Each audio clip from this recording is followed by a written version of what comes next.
Pneumonia, double pneumonia. Pneumonia is infection of the lungs. आपके जो फेफड़े हैं उनके अंदर जब इन्फेक्शन होगी वो निमोनिया है। सांस लेने में मुश्किल हो रही होगी, प्लस उसका कलर ब्लू हो सकता है। पर बच्चे को जब मैं प्यार करूंगा तो वही वायरस उसमें निमोनिया भी कॉज कर सकता है। फिर आपको तो ये बच्चे के लिए कितना फायदेमंद है या कितना नुकसानदेह है? बाहर की चीजें फायदेमंद कोई नहीं है। बाहर की चीजों में कोई खास कैलोरिक वैल्यू उनके अंदर उस तरह नहीं है। प्रोसेस्ड, हाईली प्रोसेस्ड फूड्स हैं सारी की सारी। मैं कहती हैं कि हमारा बच्चा कुछ खाता नहीं, पिज़्ज़ा खाता है या शवारमा खाता है। जो आपने सिखाया बच्चे ने वही किया। बच्चे के ऊपर भी रखना था। उस टाइम पे आपने कहा चलो कोई बात नहीं, खैर। बच्चे को खाना खिलाते हुए उसके हाथ में या तो मोबाइल पकड़ाया जाता है या टैब दिया जाता है। कई दफ़ा जैसे नहीं होता, वो बड़े कहते हैं कि अगर आपने बच्चों को नमाज पढ़ानी है ना तो पहले खुद पढ़ो। तकरीबन वही वाला हाल है कि आप पहले अपना स्क्रीन टाइम कंट्रोल करें तो बच्चों का भी हो जाना है। अच्छा डॉक्टर साहब, ये जो अटेंशन स्पैन बच्चे का कम हो गया, कोई रील आए वो रुकता ही नहीं है। स्टडीज बाकायदा इसको कहती हैं कि बच्चों में ऑटिज्म और ADHD, attention deficit and hyper activity disease, कि माँ का दूध जो है बच्चे के लिए कितना जरूरी है। माँ के दूध की जो कंपोजिशन है वो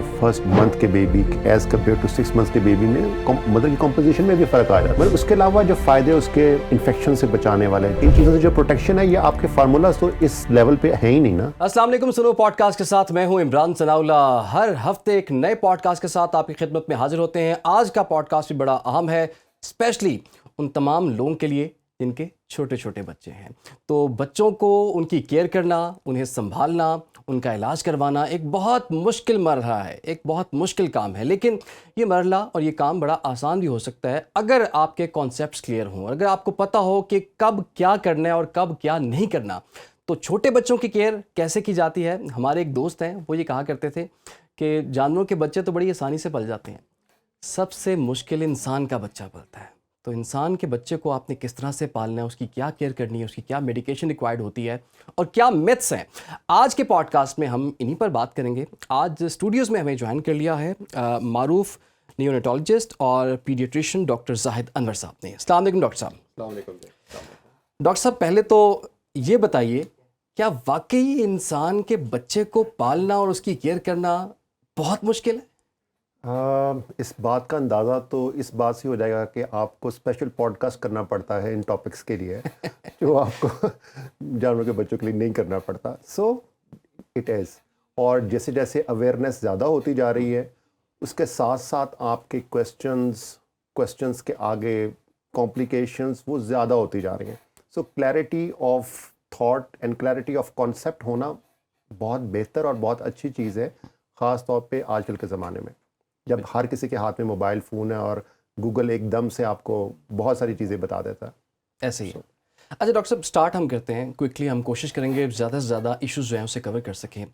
छोटे बच्चों में सबसे एक डिज़ीज़ आती है निमोनिया की, निमोनिया, डबल निमोनिया। सर ये है क्या, इसके सिम्टम्स क्या हैं और अगर किसी बच्चे में ये सिम्टम्स आएँ तो क्या करना चाहिए हमें? निमोनिया अगर आप मेडिकली देखें तो pneumonia is infection of the lungs. आपके जो फेफड़े हैं उनके अंदर जब इन्फेक्शन होगी वो निमोनिया है। अगर दोनों फेफड़े हो जाए इन्वॉल्व तो उसे डबल निमोनिया कह देते हैं एक कॉमन लैंग्वेज में, बट इट्स अ निमोनिया। ठीक। अब निमोनिया की कॉजेज़ में वायरसेस भी आते हैं, बैक्टीरिया भी आते हैं। पर निमोनिया जब लंग्स ख़राब होंगे तो बच्चे का सांस ख़राब होगा, बच्चे का सांस ख़राब होगा तो उसको वो सांस लेने में मुश्किल हो रही होगी, प्लस उसका कलर ब्लू हो सकता है, बच्चा बेसुध होकर वाइट सा कलर लेके लेट सकता है, दूध पीना बंद कर देगा, बुखार होगा। ये सब चीज़ें निमोनिया की मुख्तलिफ स्टेजेस में।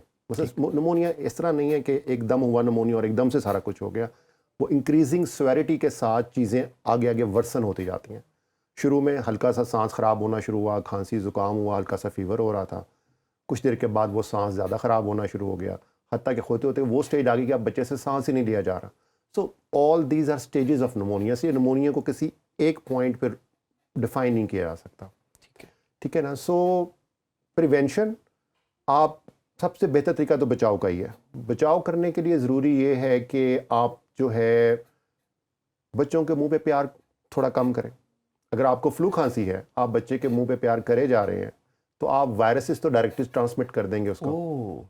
अब बच्चे की जिसका अपना डिफेंस सिस्टम उतना स्ट्रांग नहीं है जितना आपका है, एक ना ही बच्चे की सांस की नालियों का साइज़ वो है जो आपका है।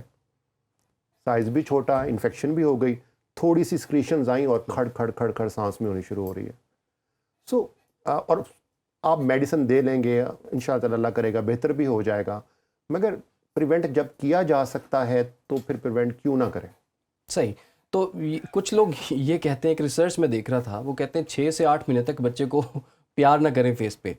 और आपको पता है यहाँ पे जॉइंट फैमिली सिस्टम है पाकिस्तान के अंदर, और जैसे बच्चा लेबर रूम से बाहर लेकर आते हैं उसे, तो सबसे पहले उसे प्यार ही किया जाता है और बेतहाशा प्यार किया जाता है। और जो जो देखने आता है, आपको पता घरों में भी तांता बन जाता है। तो आप ये कह रहे हैं कि इससे अवॉइड किया जाए? आप लड़ाई करवा देंगे नानी और दादियों से। देखें, अगर तो मुझे फ्लू है तो मुझे मास्क पहनना है और मुझे मुंह पे प्यार नहीं करना। ठीक है। और हर कोई बेहतर जज कर सकता है अपने आप को।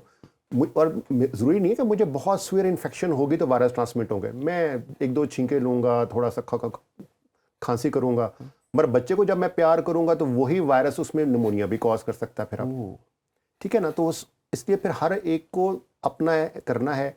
मैं पर से मना नहीं करता मुंह पे प्यार करने से, मगर एट सच आपको उसमें एक रिस्ट्रेन रखना पड़ेगा। आप वो जो प्री कोविड स्टाइल था ना कि बस मुंह पे प्यार करे जा रहे हैं हम, एक बच्चा एक हाथ से दूसरे हाथ पे पास होता जा रहा है, हर कोई मुंह पे प्यार करके मुबारकबाद दे रहा है। अब मेरा ख्याल है कि थोड़ा सा उससे ना हमें स्टेप अवे करना पड़ेगा। ठीक है।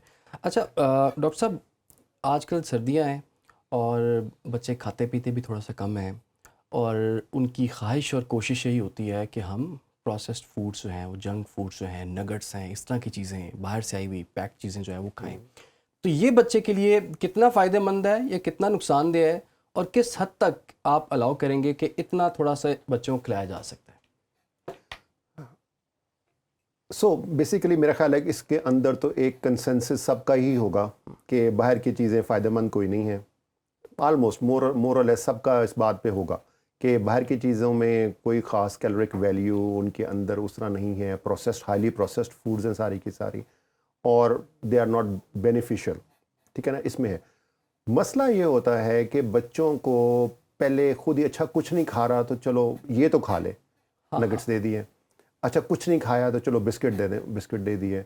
अब बच्चे ने जब कुछ नहीं खाना और वो कहेगा कि मैंने ये जो है आपके राइस हो गए, पोटैटो बॉयल्ड हो गए, बॉयल्ड वेजिटेबल्स हैं, उनके ऊपर लाना मुश्किल काम है। उसके मुकाबले में सलांटी पे और चिप्स पे लाना बड़ा आसान काम है। ऐसे ही उनके अंदर उन्होंने ज़ाहिरी बात है बेचने की खातिर उन्होंने करना तो है ना, और बच्चे बड़े इजीली हुक होते हैं। सो बेसिकली बच्चा वही करता है जिसकी आप उसको आदत डालते हैं। अगर आपने शुरू में ही सलांटी वगैरह की बजाय उसको चाहे थोड़ा थोड़ा करके ही फ्रूट्स, वेजिटेबल्स, घर के राइस वगैरह, रोटी वगैरह, कुछ इस तरह की चीज़ें शुरू कराई हों, तो बच्चे को दूसरी चीज़ों का पता ही नहीं चलेगा। वो फैमिलीज़ भी हैं जो बच्चों को कोई कोल्ड ड्रिंक नहीं देती, उनके बच्चे कोल्ड ड्रिंक पीते ही नहीं हैं क्योंकि उनको आदत ही नहीं है। और कुछ वो भी बच्चे हैं वो कहते हैं जी ये खाने के साथ कोल्ड ड्रिंक मांगता है। तो जाहिर बात है आपने दी होगी तो मांगता है ना। ऐसे ही।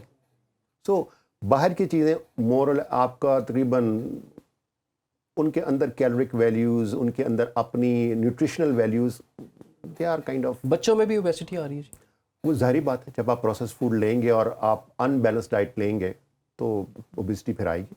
एक तरफ से ओबेसिटी आएगी, दूसरी तरफ से कॉन्स्टिपेशन हो गई, इवेंचुअली फिर बाद में ग्रोथ रिस्ट्रिक्शंस वगैरह, सारा कुछ फिर वो सारा कुछ आना शुरू हो जाता है। अच्छा, ये जो माएँ कहती हैं कि हमारा बच्चा कुछ खाता नहीं, सिर्फ ये कि पिज़्ज़ा खाता है या शवारमा खाता है या कोई लेज़ खाता है या रोज़ इसी किस्म की चीज़ें खाती है, इसका मतलब है बच्चे का कसूर नहीं है, ये पेरेंट्स का कसूर है। जो आपने सिखाया बच्चे ने वही किया। बच्चा बेचारा इस मामले में मासूम है। टोटली बच्चे करेंगे, बच्चों का काम है कहना। बच्चे आपको अगर बड़े शौक से पिज़्ज़ा खाते हुए देखेंगे तो वो कहेंगे मैं भी खाऊंगा। अब अच्छा लगे ना लगे उन्होंने खा लेना है। ठीक है। 1-2 दफ़ा खाया, अब उनको पसंद आ गया। जब आपको अपने ऊपर भी रिस्ट्रेन रखना था और बच्चे के ऊपर भी रखना था, उस टाइम पे आपने कहा चलो कोई बात नहीं, खैर है, कर लेते हैं, दे देते हैं, थोड़ा सा है कोई बात नहीं। तो वो थोड़ा करते करते आदत बढ़ गई। बच्चे का कसूर नहीं है। ठीक है। अच्छा, एक और कसूर जो कि बच्चे का काउंट होता है लेकिन बच्चे का नहीं है वो कसूर, वो क्या है? उसका स्क्रीन टाइम।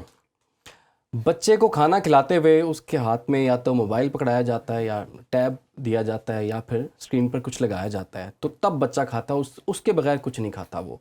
तो ये भी बता दें कि ये किसका कसूर है। और आज मैं हाथ धो के पेरेंट्स के पीछे पड़ा हूँ।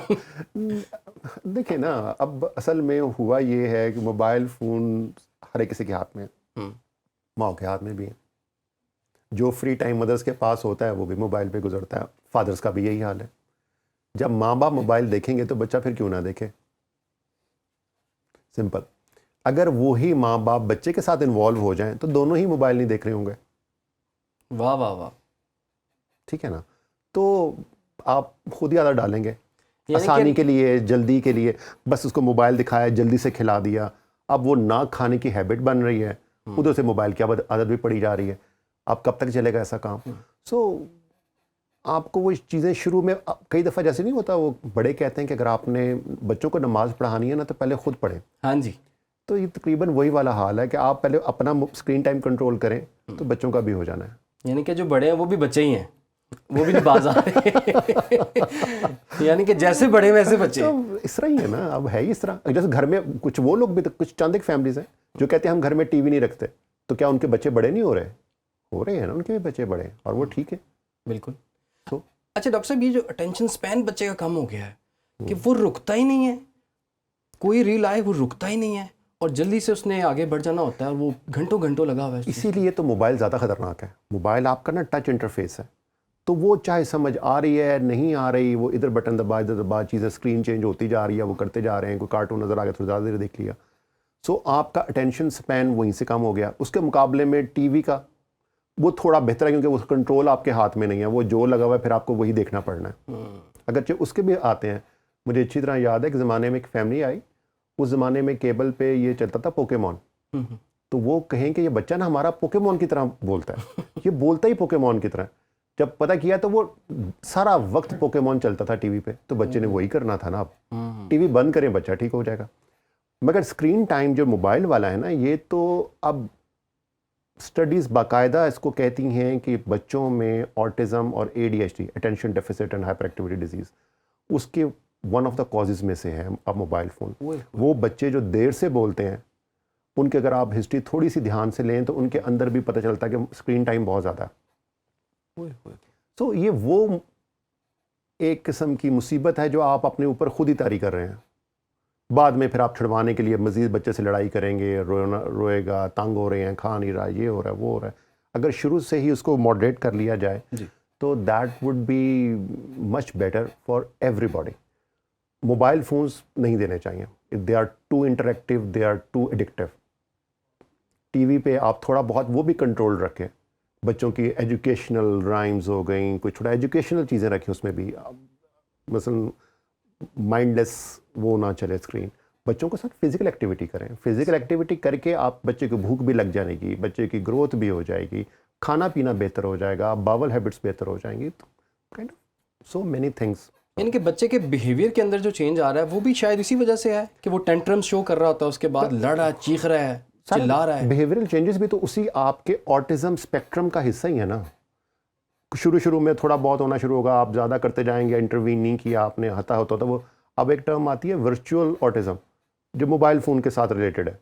Virtual autism. ऑटिज्म इसमें बच्चा मोबाइल फ़ोन लेके बस बैठा रहता है सारा वक्त और कोई बोल नहीं रहा, किसी से खेल खोल नहीं रहा। अच्छा डॉक्टर साहब, अमेरिका में ना कुछ बच्चे ऐसे हैं जो सिर्फ गैजेट्स यूज़ करते हैं, वो ये सफ़ा जो है ना ये पलट नहीं सकते जैसे मैं कर रहा हूँ।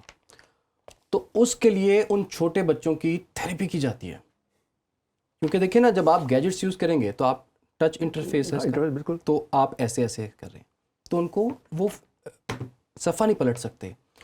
तो कहीं पाकिस्तान में भी आपको पता है बड़े स्कूल हैं जी, और अब वो कहते हैं जी कि हम बुक्स वगैरह कुछ नहीं, कॉपीज़ कुछ नहीं, सब कुछ होगा वो टैब पे होगा, आईपैड पे होगा। तो ये पाकिस्तान के अंदर भी ये अच्छी चीज़ है, बुरी चीज़ है? एक देखें ना, जब मुझे याद पड़ता है जब नए नए मोबाइल फ़ोन्स आए तो मोबाइल नंबर्स हमें तकरीबन याद होते थे। हाँ जी, 5, 7, 10 लोगों के ना मोबाइल नंबर्स आप हमसे पूछ लें। अब आप कुछ लोगों से उनका अपना नंबर पूछ लें। सो चीज़ें मॉडरेशन में ठीक हैं। आपको बच्चे ये नहीं चाहिए जो कि बाकी दुनिया से पीछे हों, मगर इस रेस में वो अगर बेसिक्स भी ना पूरे कर पाए तो फिर फ़ायदा क्या हुआ? बिल्कुल। तो आप उसके लिए कुछ एज लिमिट्स, कुछ उसकी भी लिमिट्स कि कितना करना है और कितना नहीं करना, ठीक है ना। आप अब आप कह दें जी जो 2 × 2 = 4, हमने याद किए हुए हैं, ठीक है ना, सुनाए हुए हैं, याद किए हुए हैं, सारा कुछ है। अब कंप्यूटर के ऊपर, मोबाइल के ऊपर यू डोंट नीड 2 into 2, वो खुद ही निकाल लेगा, आपने करना है ऐसे ही। ठीक है। मगर लाइफ के अंदर फिर आप 2 into 2 का अगर आपने अपने मोबाइल पे निकालना है तो ये तरक्की तो नहीं लग रही मुझे। हाँ जी, ठीक है डॉक्टर साहब, बड़ी आपने खुले अंदाज में छुपी छुपी बात कर दी है। बहरहाल, अच्छा डॉक्टर साहब कुछ आगे बढ़ते हैं। डेंजरस साइंस, कौन से ऐसे डेंजरस साइंस हैं वो अगर पता लग जाए तो आपको फौरी डॉक्टर के पास जाना है? क्योंकि आपको पता है पाकिस्तान के अंदर सेल्फ मेडिकेशन का बड़ा एक कल्चर है। वो डॉक्टर के पास जा भी रहे होते हैं और साथ में बता भी रहे होते हैं कि हमें पता है डॉक्टर ने ये 2-3 दवाइयाँ देनी हैं, और कई दफ़ा फिर उनका जब जिसे कहते हैं ना दाल लगता है और वो कहते हैं कि हम खुद ही से ये दवाई दे देते हैं। तो ये सेल्फ मेडिकेशन और डेंजरस साइंस। सेल्फ मेडिकेशन वाली बात ठीक है, उसके अंदर कुछ फाइनेंशियल फैक्टर्स भी हैं। लोग कहते हैं हर दफ़ा फ़ीस देनी पड़ेगी, वही दिया था हम ये दे के देख लेते हैं। That is fine to some extent, मगर सम एक्सटेंट का मतलब ये होता है कि आपको हल्का फुल्का फ्लू, हल्की फुल्की खांसी, हल्का फुल्का बुखार, एक आधा लूज़ मोशन, तो चलो आपने कर लिया ठीक। मगर जब चीज़ें फिर नहीं बेहतर हो रही ना, तो आप कहें कि नहीं 2 दिन लगेंगे, ये ठीक हो ही जाएगा, तब गड़बड़ होती है। तब आपको उसकी स्वेरिटी का आइडिया नहीं होता, और एकदम से जब बच्चा ज़्यादा बीमार होता है फिर आप इमरजेंसी में जाते हैं और वो ड्रिपें लग रही हैं और आईसीयू का एडमिशन हो रहा है और खुदा ना खास्ता आगे चीज़ें। सो वो जो एक थिन लाइन है ना between self medication and awareness, वो कई दफ़ा ना दरमियान में गुम हो जाती है। ठीक। बिजी लाइफ भी है, पेरेंट्स खुद भी जॉब कर रहे होते हैं, कई दफ़ा मदर एंड फादर बोथ कर रहे होते हैं, टाइम ही नहीं मिल रहा होता, वो कहते हैं करके देख लेते हैं। सो थोड़ी सी बात समझ आती है कि ठीक है उन्होंने कर ली, मगर वो जो डेंजर साइंस वाला पार्ट है ना, फिर वो बड़ा इंपॉर्टेंट होता है। वो बच्चा जिसका सांस तेज़ चलता जा रहा है, एक तो वो होता है ना थोड़ी देर के लिए तेज़ हुआ फिर ठीक हो गया, वो होता है कि चलो नोज़ ब्लॉक हुआ होगा, नोज़ ठीक हो गया तो सांस बेहतर हो गया। एक वो छोटे बच्चे कुछ माह के, उनका सांस अब तेज़ चल रहा है, तो आप उसको ज़्यादा लंबा लेके नहीं चल सकते। You need to go to emergency now, क्योंकि that could be the first sign of impending pneumonia, कि निमोनिया स्टार्ट हो रहा है। इसी तरह फीवर, अब हाई ग्रेड अगर फीवर हो गया, 7-8 माह का बच्चा है, तो हाई ग्रेड फीवर के साथ देने को तो पैराडोल ही है, मगर हाई ग्रेड फीवर के साथ फेब्राइल फिट्स भी तो हो सकते हैं ना, जो कि एक बड़ी डराने वाली और सीरियस एक कॉम्प्लिकेशन है उसकी, जो अगरचे कंट्रोल हो जाते हैं, मगर वाई शुड दे हैपन? मेरा मतलब है कि ज़रूर मुसीबत को दावा देनी है। सही। तो आप कुछ चीज़ें ना उस हिसाब से रखनी चाहिए। लूज़ मोशंस जैसे हैं, अगर बच्चे का लिप्स ड्राई हो रहे हैं, 6 आवर्स में उसने यूरिन पास नहीं किया हुआ, इनटेक उसका पुअर है, तो आपको फिर अब इंतज़ार करके या सेल्फ मेडिकेशन का टाइम ज़ाया करने की बजाय you need to go to emergency, ताकि बच्चा रिहाइड्रेट हो सके। अब ना करते हुए भी हमारे most of the urban centres and some of the semi urban centres, वहाँ पे डॉक्टर्स और हॉस्पिटल्स तो हैं। रूरल एरियाज़ में प्रॉब्लम है डेफिनेटली अभी भी, जहाँ पे मेडिकल एडवाइस कई दफ़ा सही तरह अवेलेबल नहीं होती, मगर जहाँ जहाँ पे अवेलेबल है फिर उसको टाइमली अवेल तो करें ना। ठीक है। ठीक है ना, वही वाला हाल ना हो जो कि रूरल एरिया वाला हो गया, कि वहाँ पे डॉक्टर नहीं था तो इसलिए नहीं हुआ, और यहाँ पे वो खुद गए नहीं और वही हाल हो गया। अच्छा डॉक्टर साहब, ये जो कुछ लोग आजकल ट्रेंड चल पड़ा है कि डॉक्टर को फ़ोन करते हैं कि डॉक्टर साहब ये हो रहा है बच्चे को, अब बताएं क्या करूं, अब ये दवाई दी है इसने काम नहीं किया, अब बताएं क्या करें। ना तो उन्हें वो सिम्टम्स बतानी आती हैं बच्चे की, ये बच्चे पे क्या, क्योंकि वो तो खुद एग्जामिन नहीं कर सकते ना। ठीक है, अब वो हो सकता है कि बहुत रात हो, डॉक्टर अवेलेबल ना हो सकता है कि कोई घर में ले जाने वाला ना हो, या व्हाट्सएवर द रीज़न, लेकिन ये जो कॉल्स करके इस तरह से एडवाइस ली जाती है, तो इस पे आप क्या कहते हैं? जो फैक्टर्स पेरेंट्स को मजबूर करते हैं इस तरह फ़ोन करने में, वो आपने तकरीबन एक्सप्लेन कर दिए हैं, मगर जो आपने बात शुरू की थी वो बहुत इंपॉर्टेंट थी कि पेरेंट्स को कुछ सिम्टम्स की स्वेरिटी का अंदाज़ा नहीं होना। उनके लिए वो चीज़ नॉर्मल लग रही है, उनको वो इंपॉर्टेंस ही नहीं दे रहे होंगे जो कि असल बता रही होगी कि गड़बड़ हो रही है, या उनको वो असेस करनी नहीं आ रही होगी। इसलिए कम अज़ कम मैं तो अपने पेशेंट्स को यही कहता हूँ कि अगर इमरजेंसी है ना, तो फ़ोन पे मैं इमरजेंसी डील नहीं कर सकता। You need to go to closest hospital और उसकी इमरजेंसी डिपार्टमेंट में जाएं, ताकि डॉक्टर कम अज़ कम एक दफ़ा देखे तो सही ना। ठीक। एटलीस्ट वो फर्स्ट जो इम्पैक्ट है उसको कवर तो कर लेगा। सही। और बच्चा आपका सेफ तो रहेगा ना, बजाय कि आप इंतज़ार करते रहें कि मैं फ़ोन उठाऊंगा या मैं फ़ोन पे पूछूं, कुछ बातें पूछी जाएं, कुछ मिस हो जाए और इसी दौरान में बच्चे की तबीयत ज़्यादा ख़राब हो जाए, तो दैट इज़ नॉट एक्सेप्टेबल। अच्छा, ये जो बच्चे, आपको पता है जब कुछ बच्चे हैं वो रोते हैं और शदीद रोते हैं, इतना रोते हैं कि वो एक सांस में चले जाते हैं, वो डरा देते हैं समटाइम्स। ये क्या कोई नॉर्मल चीज़ है या नॉर्मल चीज़ है, या इस पे क्या करना चाहिए किसी को? इसमें कुछ कॉजेज़ हैं जो कि आपको पहले चेक करके रूल आउट कर देने चाहिए। मसलन आयरन डेफिशिएंसी, बच्चे मट्टी शट्टी खाते हैं, पेट में कीड़े हुए, आयरन डेफिशिएंसी हुई। आयरन डेफिशिएंसी के साथ ये जो जैसे इनको ना आमतौर पे ब्रेथ होल्डिंग स्पेल्स कहते हैं कि बच्चा रोते रोते रोते अचानक उसने सांस रोक लिया, थोड़ी देर के लिए रोका, फिर वो खुद ही ठीक हो गया। ठीक है, these are called breath holding spells. तो इसके कुछ कॉजेज़ वो हैं जो कि ट्रीटेबल हैं, तो उसके लिए तो डॉक्टर के पास जाना ही है। कुछ कॉजेज़ इनकी बिहेवियरल हैं कि ज़िद कर रहे थे, करते करते उन्होंने ना किया, पेरेंट्स ने परेशान होकर उनकी बात मान ली। अब वो बच्चे को पता चला कि अच्छा ये काम ठीक है, इससे बात मानी जाती है, तो वो उसको फिर थोड़ा सा आपको कुछ चीज़ें जो मानने वाली होंगी आप उनमें ज़िद करें ही ना, और फिर जो वो बातें कुछ मानने वाली नहीं हैं, बच्चा कहता है मैंने आग को हाथ लगाना, तो ऑब्वियसली मानने वाली बात नहीं है, तो अब वो चाहे ब्रेथ होल्डिंग स्पेल करें या ना करें, फिर आप मान तो नहीं सकते उसको।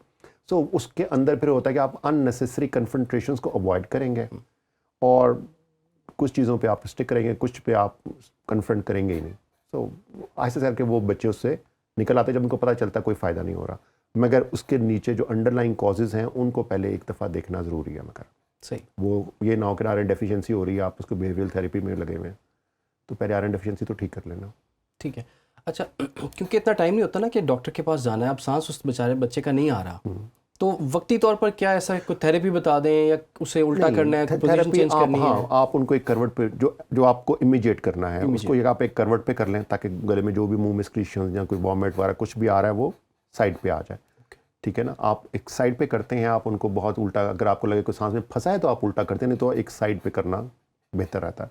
फिर आप थोड़ा थपथपाएं, अगर लग रहा है कि नहीं इंप्रूव हो रहा तो आप करीबी इमरजेंसी में जाइए। राइट, चाहे वो एक चक्कर लगाए, जाते जाते गाड़ी में बैठते बैठते बच्चा ठीक हो गया, मगर चीज़ें टाइम लगता है ना, तो बजाय आप 5 मिनट के बाद निकलेंगे तो इट विल बी 15 मिनट्स, आप वो 1-2 मिनट में निकलेंगे तो that will B 10 minutes kind of a thing. So right. अच्छा डॉक्टर साहब, जैसे आजकल अब सर्दियाँ हैं और सर्दियों में छोटे बच्चों की केयर बहुत ज़्यादा होती है, थोड़ा सा ये बताइए कि कितनी लेयरिंग कितनी करनी, कितने कपड़े उसे पहनाने हैं और रूम टेम्परेचर कितना हमने मेंटेन करना है? ये क्वेश्चन तकरीबन आजकल सारी नई माओं को, सारी नानी दादी सब भी परेशान हो रहे होते हैं कि ये बच्चा ठंडा हो रहा है, ये बच्चा गर्म हो रहा है। अब इसका कोई स्ट्रेट फॉरवर्ड एक आंसर भी नहीं है, क्योंकि हर किसी का कमरा एक जैसा नहीं है। कुछ कमरे वो हैं जिनके अंदर विंड एंटर होती है, कुछ वो हैं जो कि बिल्कुल ही एयर प्रूफ हैं, उनके अंदर हीटर लगे हुए हैं। सो एज अ प्रिंसिपल जो बेसिक कॉन्सेप्ट हमें जहन में रखना होगा वो ये होगा कि बॉडी टेम्परेचर, जब आप बगल में थर्मामीटर लगाएं, थर्मामीटर वो मरकरी वाला, टेम्परेचर 98 और 99 के दरमियान में रहे। राइट, एक बेसिक प्रिंसिपल। अगर इससे ज़्यादा हो रहा है तो इसका मतलब ये कि आपने बच्चे की लेयरिंग ज़्यादा की हुई है। ठीक। अगर इससे कम हो रहा है इसका मतलब बच्चे को लेयर करने की ज़रूरत है। ठीक है। इसके अलावा फिर एक बड़ा क्वेश्चन ये होता है इसमें कि जी बच्चा तो गर्म है मगर हाथ पाँव ठंडे हैं, तो हाथ पाँव ठंडे इसलिए हैं कि वो एक थिन सी लेयर में या विदाउट एनी लेयर है। बॉडी टेम्परेचर अगर 98 और 99 के दरमियान में है और हाथ पाँव ठंडे हो रहे हैं, then you need to add on gloves, not that कि आप बच्चे के ऊपर एक चादर और डाल दें। ओके। वो बच्चा बॉडी की सेंट्रल बॉडी टेम्परेचर फिर बढ़ जाएगा उसका। ठीक है ना, तो आप उसको ग्लव्स वगैरह पहनाएं, मिटन्स पहनाएं, ताकि वो उस एरिया का टेम्परेचर मेंटेन रह सके, प्रोवाइडेड कि आपका जो एक्सिलरी टेम्परेचर है वो 98 और 99 के दरमियान में डिग्री फ़ारेनहाइट। दूसरा एक और फैक्टर हो सकता है कि आप इन्वर्टर ऑन कर लें। तो अगर आप इन्वर्टर ऑन कर लेते हैं और एयर करंट्स आपके नहीं हैं, तो आप फिर वही बात है कि 98 और 90 के दरमियान चाहे एक कपड़ा चाहिए उसको या 2 कपड़े चाहिए। इसके मुकाबले में एक वो हाउस होल्ड है जिनमें पुराने ज़माने के रोशनदान और दरवाजे हैं जिसके अंदर से हवा एंटर हो रही है, तो उसमें फिर ऑब्वियसली लेयरिंग ज़्यादा चाहिए होगी। ओके। ठीक है ना, उसमें फिर आप लेयर्स पे करेंगे। उसमें फ़र्ज़ करो अगर आपके पास हीटर नहीं है उस टाइम पे या गैस वगैरह वो इतना रिलायबल सिस्टम नहीं है, तो आप कैंगरू केयर, वो जो मदर अपने साथ बच्चे को लगा के उसके ऊपर कपड़ा ले लेते हैं, आप बच्चे के कपड़े कम करें, मदर के अपने कपड़ों के अंदर बच्चे को रख लें, और फिर वो दोनों चादर में आ जाएं, तो वो बच्चे की बॉडी हीट बड़ी अच्छी मेंटेन हो जाती है उससे। और मदर के ऊपर मदर कंट्रोल भी रहता है कि बच्चा गर्म हो रहा है कि ठंडा हो रहा है, उसको अपने साथ लगा होता है तो पता होता है। सो चीज़ें की जा सकती हैं, मगर ना ही हम चाहते हैं कि बच्चा ठंडा हो, मगर एट द सेम टाइम हम ये भी नहीं चाहते कि बच्चा बेचारा लिपट लिपट के रोस्ट ही होना शुरू हो जाए। जी। अच्छा, ये तो चले आपने बता दिया। अब सर्दियों में नहलाने का या नहाने का सबसे बड़ा मसला है। अब कुछ लोग कहते हैं कि सर्दियाँ हैं, बच्चों को ना नहलाएं। कुछ लोग कहते हैं कि जी नहाएगा नहीं तो ये गंदा मैला बच्चा लगेगा। तो सर्दियों में बच्चे को कितना नहलाना चाहिए? क्या गर्मियों की तरह जैसे डेली बच्चे को किसी वक्त भी नहलाया जा सकता है? सर्दियों के लिए क्या इंस्ट्रक्शंस हैं? बच्चे को साफ रखना है आपने, ठीक है ना, ये बेसिक प्रिंसिपल है। चाहे उसके लिए दिन में 2 दफ़ा नहलाना पड़ जाए या हफ्ते में 2 दफ़ा नहलाना पड़े, बच्चा साफ़ होना चाहिए। सफाई नहीं रखेंगे तो गंदगी से बच्चा बीमार होगा, ठीक है ना। ये हमें सफाई का तो ये हो गया। अब नहलाने का, जो छोटे बच्चे हैं ख़ास तौर पे 1 मंथ या वो जो फर्स्ट 40 डेज़ वाले जो बच्चे होते हैं, उनको आप वॉशरूम में ले जाके ना नहलाएं, आप उनको बेडरूम में नहला लें। एक टब भी चाहिए ना उसके लिए, बिल्कुल, ठीक है ना। वो टब के साथ आप नेक एंड बिलो कर लेंगे, सर को पीछे कर लेंगे, मुंह पे वैसे ही पानी नहीं डालना, और गर्म पानी होगा, गर्म कमरा होगा, सारा कुछ है, तो आप वो डेली भी कर सकते हैं, ऑल्टरनेट डे भी कर सकते हैं, ट्वाइस अ वीक भी कर सकते हैं। बच्चा साफ़ रहना चाहिए, ये शर्त है। अगर आपको बस फैसिलिटीज़ नहीं हैं तो फिर आपको you need to be careful though. ये बात तो तय है कि ये ना हो कि अब आपके पास गर्म पानी, गर्म एनवायरनमेंट नहीं है और आपने वो उसे बच्चे को कर दिया और बच्चा आप ठंडा हो गया। That's not acceptable as well. मगर साफ़ रखना पड़ेगा। इन दैट केस आपको वो गीला कपड़े के साथ जो वाइप्स, वेट वाइपिंग, मतलब पानी के साथ, नॉट दी वेट वाइप्स पर से, उसके साथ फिर बच्चे को साफ़ रखिए। सही। अच्छा बट साहब, डॉक्टर साहब ये बताइएगा कि बच्चे को ना आपने सॉलिड्स कब स्टार्ट करवाने हैं? और सॉलिड्स में जब केला वगैरह खाता है और बच्चे का अगर गला ख़राब हो तो ये बड़े बच्चों से सबसे सुना है, यही बुज़ुर्गों से यही सुना है कि जनाब इसको अगर रेशा है ना, खांसी आ रही है तो केला नहीं खिलाना आपने। क्या ये मिथ है, ये रियलिटी है? अब मेरे ख्याल है मेडिकल बुक्स तो मैंने भी काफ़ी सारी पढ़ ली हैं, किसी में लिखा नहीं हुआ ये कि केला बंद कर दे। अगरचे हमारी लोकल ट्रेडिशन काफ़ी स्ट्रॉन्ग है इस मामले में, तो फिर बजाय कि आप नानी दादी को डायरेक्टली कन्फ्रंट करें, उसके बाद कहते हैं कि अच्छा जी ठीक है फ़िलहाल ना दें, आप कुछ और दे दें, पर दें तो सही ना। आप मसलन आप छोटे मसलन शुरू कब कराना है? शुरू कराने के लिए आम तौर पे जो रिकमेंडेशन WHO की है वो ये है कि 6 मंथ्स एंड अबव, ठीक है। आप mother feed, exclusive mother feed करें 6 मंथ्स तक और उसके बाद कर लें। चंद एक वो प्रॉब्लम्स जिनमें मदर फीड नहीं है, मदर जॉब करती हैं, मदर फीड कम हो रही है, इन दैट केस आप जो सॉलिड्स हैं वो 5 मंथ्स प्लस पे शुरू कर सकते हैं, 5 मंथ्स प्लस, ओके, ठीक है ना। और शुरू करने के लिए आम तौर पे आप वो डाइट्स चूज़ करते हैं जो कि लीस्ट एलर्जेनिक है, जिनसे एलर्जीज के डर कम से कम है। सो पाकिस्तान में इस तरह की डाइट्स में मसलन बनाना हो गया, राइस हो गया, पोटैटो हो गए, स्वीट पोटैटो हो गए, उनको आप बॉयल करें, मैश कर दें दूध में या योगर्ट में, और आप वो 2-3 टीस्पून सुबह शाम करके वो देते हैं, ठीक है ना। तो शुरू कर लें आप उससे, 6 मंथ्स तक यही चलने दें। 6 मंथ्स के बाद आहिस्ता आहिस्ता करके वैरायटी ऑफ फूड को आप इंट्रोड्यूस कर लें। अगर मदर फीड है और एडिक्वेट है और बच्चे की ग्रोथ सही चल रही है तो 6 मंथ्स तक फिर चलने दें, ठीक है। फिर 6 मंथ्स के बाद शुरू कर लें। अच्छा, माँ का दूध, क्योंकि ये सवाल बहुत ही बेसिक है, बहुत ही बेसिक सवाल है, लेकिन मैं इसलिए पूछना चाह रहा हूँ कि माँ का दूध जो है बच्चे के लिए कितना ज़रूरी है? आजकल हम देख रहे हैं कि एक सॉरी टू से एक फ़ैशन भी बन चुका हुआ है कि माएँ बच्चों को दूध नहीं पिलाती या पिलाना नहीं चाहती, या फिर फार्मूला मिल्क जो है, फार्मूलेटेड मिल्क जो है वो बच्चे को दिया जा रहा होता है, और रीज़न्स उसकी अपनी बना ली जाती हैं कि माँ जॉब करती है, या दूध आ नहीं रहा, या कोई दर्द हो रही है, या व्हाट्सएवर जो भी रीज़न वो बताती हैं। तो सर ये कितना ज़रूरी है बच्चे के लिए? माँ के दूध से बेहतर डाइट कोई नहीं है, सिंपल। और फैक्टर्स उसके खाली दूध से ज़्यादा के हैं, न्यूट्रिशनल फैक्टर तो है ही है ना। न्यूट्रिशन फैक्टर के माँ का दूध वो ज़्यादा अच्छे प्रोटीन, फैट्स और कार्बोहाइड्रेट्स की जो रेशियोज़ हैं वो बच्चे की रिक्वायरमेंट्स के साथ साथ इवॉल्व कर जाती हैं। माँ के दूध की जो कंपोजिशन है वो फर्स्ट मंथ के baby as compare to 6 months के बेबी में मदर की कंपोजिशन में भी फ़र्क आ जाता है, मिल्क कंपोजिशन में, और नेचुरली हो रहा होता है सारा कुछ।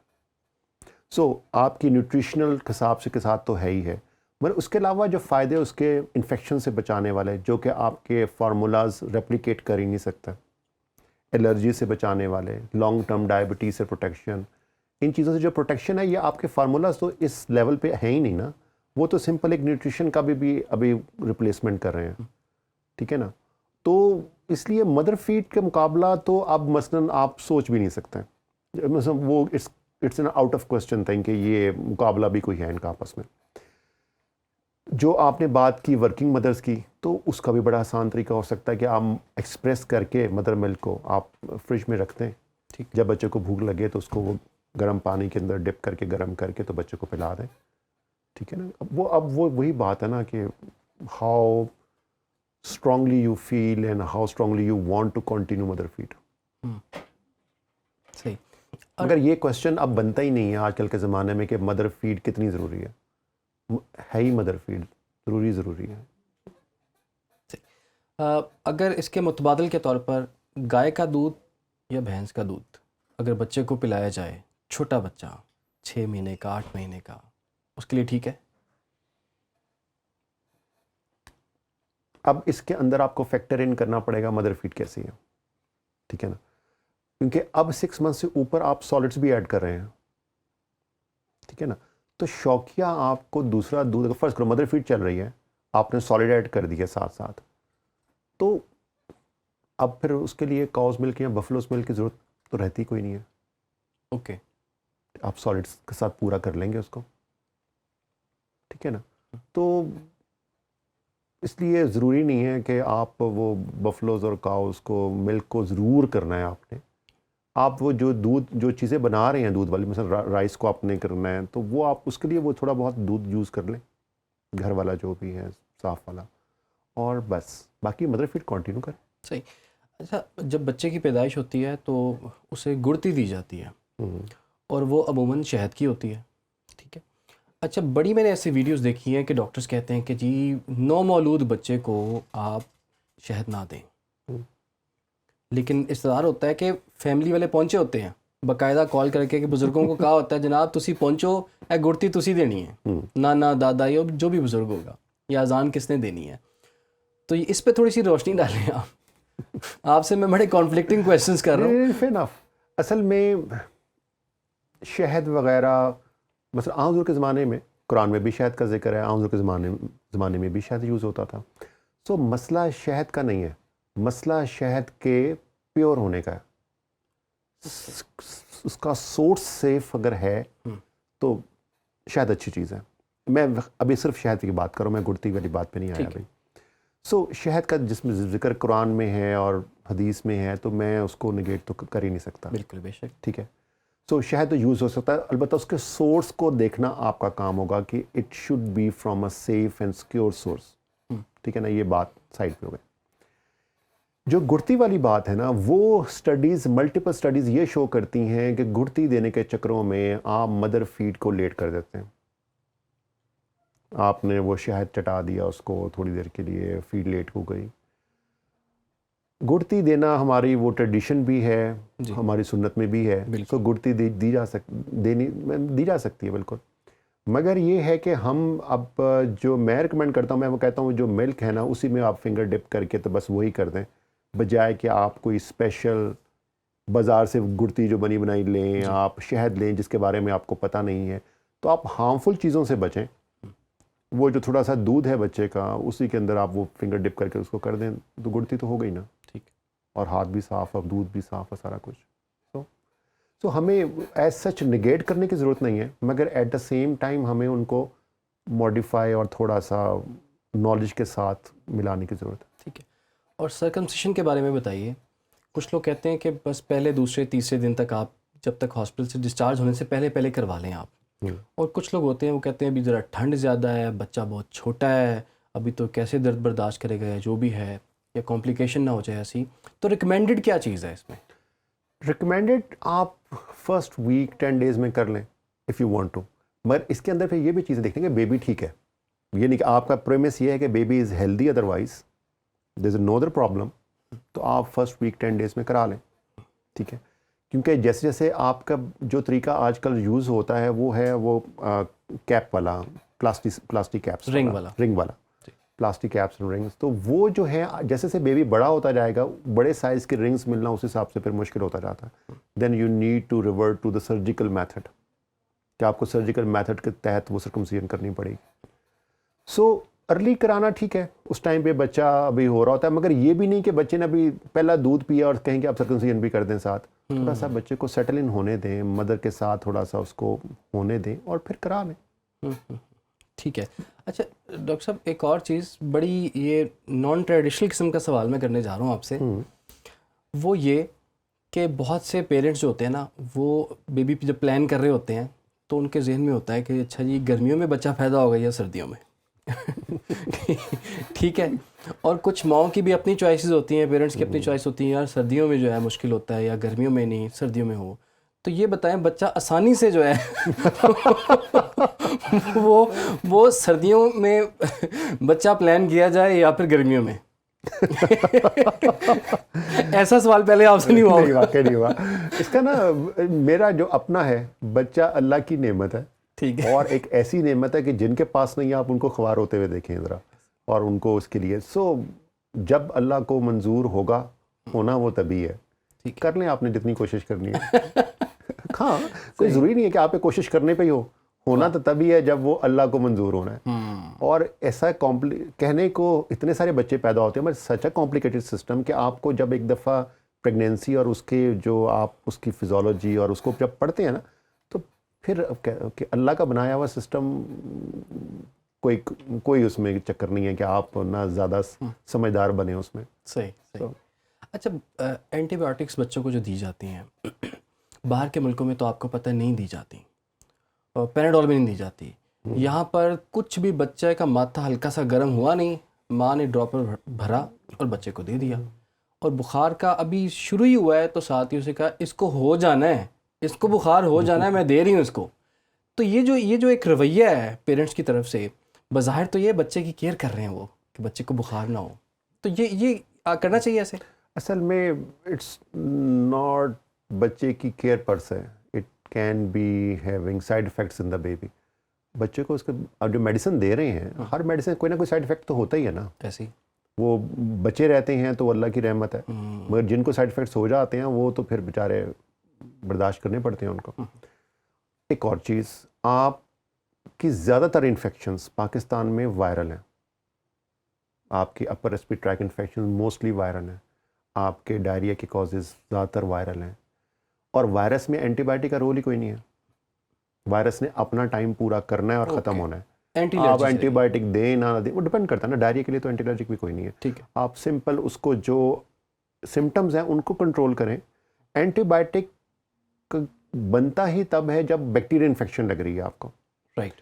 और अगर आप कहें कि घर बैठ के फीवर की बेस के ऊपर आप डिसाइड कर लेंगे कि खाली फीवर की बेस के ऊपर ही कि ये बैक्टीरियल है, वायरल है, या पहले भी एंटीबायोटिक से ठीक हुआ था, अभी भी एंटीबायोटिक से ठीक होगा, या डॉक्टर के पास जाएंगे उसने भी एंटीबायोटिक ही देनी है, देन इस तरह तो आप साल में कई दफ़ा एंटीबायोटिक दे बैठेंगे। और देते हैं लोग, डॉक्टर्स भी कई दफ़ा देते हैं, मगर आप वो मेरा सबको यही होगा कि आप डिफ्रेंशिएट करें कि ये जो गला ख़राब हुआ, फ़र्ज़ करो सिंपल, ये वायरल लग रहा है या बैक्टीरियल लग रहा है। इनके दरमियान में मेडिकल की बुक्स में बाकायदा डिफरेंसेस दिए हुए हैं कि ये चीज़ें होंगी तो बैक्टीरियल होगा, ये चीज़ें होंगी तो वायरल होगा। उस नॉलेज को यूटिलाइज़ करें, और खाली पेरेंट्स के प्रेशर में आके कि पेरेंट्स कह रहे हैं कि बच्चा जल्दी से ठीक हो जाए। एक हमारे यहाँ एक और बड़ा मसला है ना, डॉक्टर के पास गए ना, तो उनका मतलब ये है कि पहली खुराक हो और बच्चा ना उठ के स्कूल चला जाए, और इस तरह नहीं होता। एक बीमारी है, उसका एक अपना साइकिल है, उसने पूरा होना है। आप आर्टिफिशियली उसके अंदर स्टीरॉयड लगा के और ये करके उसको एकदम से ठीक करके, तो दैट्स मतलब ये तरीका हेल्दी नहीं है, और आप अपनी बॉडी को इन द लॉन्ग रन नुकसान पहुंचा रहे हैं। सही। डॉक्टर साहब, आखिर में तमाम नए पेरेंट्स जिनके अभी बच्चे हुए हैं या जो अभी पेरेंट्स बनने जा रहे हैं, उनके लिए कम्प्रिहेंसिव आपका मैसेज मैं चाहूँगा। सबसे अल्लाह की एक ऐसी नेमत है, एंजॉय करें, रिलैक्स करें। अल्लाह यहाँ तक लेकर आया है तो अल्लाह ही आगे लेके जाएगा, बेशक, ठीक है ना। तो उससे जब आप ये सोचते हैं ना, तो आपको वो जो एंजाइटी और जो स्ट्रेस लेवल्स, तो सेल्फ मेडिकेशन वाला पार्ट और ये चीज़ें ना फिर ज़रा कंट्रोल में रहती हैं। बेसिक्स नॉलेज बच्चे की केयर का नानी दादी भी बता रहे होते हैं, मगर आप खुद भी रिलायबल सोर्सेज से एक जो रूटीन केयर के जो तरीके हैं बच्चे के, कम से कम उसके बारे में अपना नॉलेज अप टू डेट रखिए, ठीक है ना। That will be very beneficial for you as well as for your baby. हमारे यहाँ वो इस तरह नहीं होता। हमारे यहाँ वो बस बाहर के मुल्कों में बाकायदा प्रेगनेंसी में क्लासेस हो रही होती हैं, डिलीवरी की, बच्चे की केयर के मुतालिक हो रहे होते हैं। हमारे यहाँ भी उस तरह नहीं है भाई, वो नानी दादी संभालती हैं, तो वो तो बस नॉलेज खुद भी तो होना चाहिए ना। बच्चा आपका है, आप पेरेंट बन गए हैं, तो then you should be taking responsibility as well now. बिल्कुल, बहुत बहुत शुक्रिया आपका डॉक्टर साहब, और आपने बड़े ज़बरदस्त अंदाज में ये चीज़ें गाइड भी कर दी, एजुकेट भी कर दिया लोगों को। तो अब जो रिस्पॉन्सिबिलिटी जो है ना जनाब, वो आप लोगों पर है कि आपने अब बच्चे को किस तरह से पालना है, उसकी केयर किस तरह से करनी है। जैसे डॉक्टर साहब ने कहा कि अब आप बड़े हो गए हैं, अगर आप पेरेंट बन चुके हैं ना, तो अब कुछ चीज़ें, जो 2 चीज़ें आपको भी पता होनी चाहिए। और जैसे कि हमने बात की कि डेंजर साइंस क्या हो सकते हैं जो कि आपके बच्चे के लिए ख़तरनाक हैं, उसको आपने जहन में ज़रूर रखना है। अगर ऐसी कोई बात हो तो फ़ौरी तौर पर डॉक्टर के पास जाना है। बच्चे अल्लाह की बहुत बड़ी नेमत हैं, और जब भी बच्चे होते हैं तो बंदा कहता है कि अल्लाह ताला हमें इनकी खुशियाँ देखना भी नसीब फरमाए। तो उनको आपने तालीम भी देनी है, उनको तरबियत भी देनी है, उनको सेहत के हवाले से भी उनकी केयर आप लोगों ने ही करनी है। आपके बहुत से सवालात हमने इनकॉर्पोरेट करने की कोशिश की है। फिर भी कुछ सवालात अगर आपके हों तो आप कमेंट सेक्शन में जाके वहाँ पर अपने सवालात कर सकते हैं, और उसके जवाबात हम आपको देंगे। आपका बहुत बहुत शुक्रिया। अल्लाह हाफ़िज़।